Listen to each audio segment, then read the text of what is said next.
Bonjour à tous, vous venez normalement de visionner les vidéos sur la propriété de Pythagore, le théorème, la réciproque et la contraposée. Surtout le théorème. Pythagore donc est un mathématicien, je vous laisse, si ce n'est pas encore le cas, retourner voir le lien que je vous ai mis sur Wikipédia parce qu'il a eu une vie absolument palpitante, avec un tas de créations. Et en particulier du travail sur les nombres entiers qui l'ont rendu un petit peu dingue et qui a fait en sorte que par cette histoire de triangle rectangle, il arrive à découvrir qu'il y avait un petit problème avec les nombres entiers et que donc il allait falloir à certains moments créer d'autres nombres, des nombres qui n'allaient pas pouvoir s'exprimer en fractions de nombres entiers non plus. Ces nombres, on les appelle les irrationnels, ça c'est pour votre culture, ça n'est absolument pas au programme. Et ces irrationnels, certaines racines carrées en font partie. Et donc on va voir l'utilisation de cette racine carrée à l'intérieur du théorème de Pythagore. Normalement, nous sommes sur des rappels de quatrième, donc ça devrait passer pas trop mal. Je vais reprendre chaque petite partie pour essayer d'expliquer. On va d'abord s'intéresser au théorème. Le théorème, il permet de calculer des longueurs grâce à la propriété de Pythagore. Donc nous allons nous situer dans un triangle rectangle.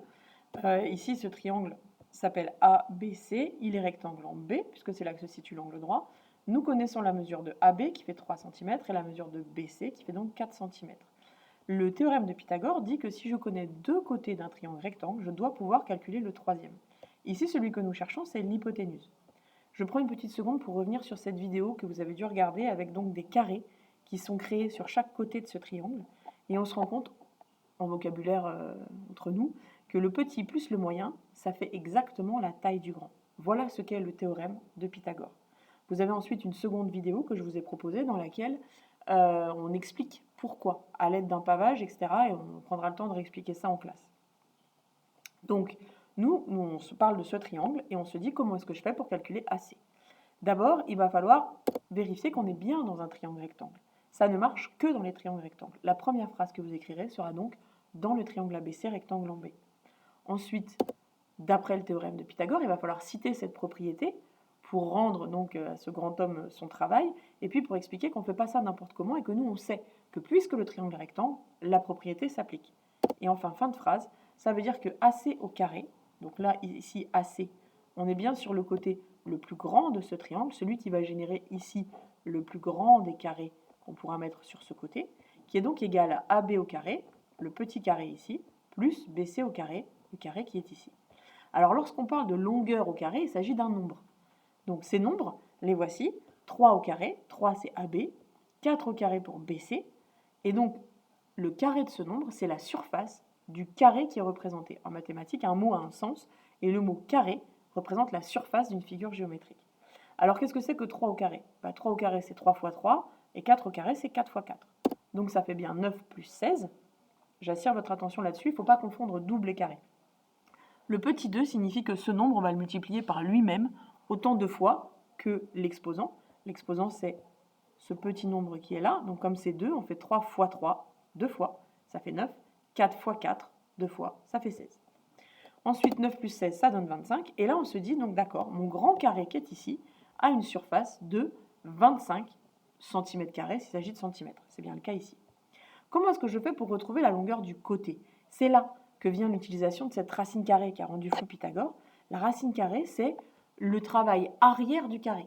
C'est très compliqué parce que si j'ai un nombre multiplié par lui-même qui donne un résultat, et que je ne connais pas ce nombre, je vais avoir du mal à le retrouver. Alors ici, 25, nous, ça nous aide. 25, si on connaît ces tables, on sait que c'est 5 fois 5. Et donc ça veut dire que AC, ça fait 5. Et là, votre calculatrice, ici, vous est d'une utilité vraiment incroyable parce qu'elle, elle fait les racines carrées, elle les connaît toutes. Et si vous tapez racine carrée de 25, racine carrée qui est donc une touche de votre calculatrice qui se cache au-dessus du petit carré qui est souvent écrit comme x au carré, ici, cette racine carrée donne 5 directement. Voilà pour le calcul de l'hypoténuse. Ici, donc, nous connaissons l'hypoténuse et nous connaissons un côté de l'angle droit. On cherche à calculer l'autre côté de l'angle droit. Ce côté-là va être le côté qui génère le petit carré. Donc, on va voir comment est-ce que l'on procède. On va procéder exactement de la même façon et on va voir à quel moment est-ce que ça coince dans notre réflexion. Déjà, nous avons bien un triangle DEF rectangle en E, sans aucun problème. Ici, ça marche. Donc, on peut appliquer le théorème de Pythagore de la même façon, qui dit donc que DF au carré, j'attire votre attention, DF c'est bien le grand carré qu'on génère ici, Ce grand carré, c'est DE au carré plus EF au carré. Et puis là, quand on remplace, on se rend compte que DF, ça fait 6 au carré, que EF, ça fait 5 au carré, et on se retrouve ici avec un bout qui est coincé entre 6 au carré et 5 au carré. Je prends une petite seconde avec vous. 6 au carré, ça fait 36, parce que c'est 6 fois 6. 5 au carré, ça fait 25, puisque c'est 5 fois 5. On va pouvoir les calculer. Et là, donc, on a ce qui nous intéresse, nous, qui est coincé dans cette opération. Mais cette opération, c'est une addition à trous. C'est quelque chose plus 25 qui donne 36.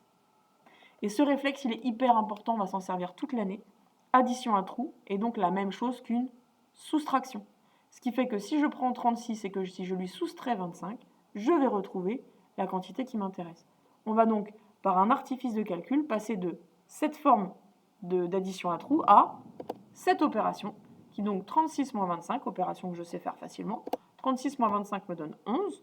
Et de la même façon, ici, nous avions le carré qui fait 25 cm². Ici, j'ai ce carré-là qui fait 11 cm². Il est bien plus petit, donc c'est normal que ce soit un nombre plus petit. Et pour trouver le côté qui va me donner 11 lorsque je vais calculer la surface, je dois faire la racine carrée. L'origine du carré 11, c'est donc 3,32 environ, puisque là, nous sommes sur racine rationnelle, qui donc n'a pas de valeur exacte ni exprimable en racine carrée. Voilà pour le théorème qui permet de calculer des longueurs. Longueurs que l'on calcule soit lorsqu'on calcule l'hypoténuse directement, soit lorsqu'on calcule un côté de l'angle droit en utilisant ce petit artifice de calcul, passage de l'addition à trous à la soustraction.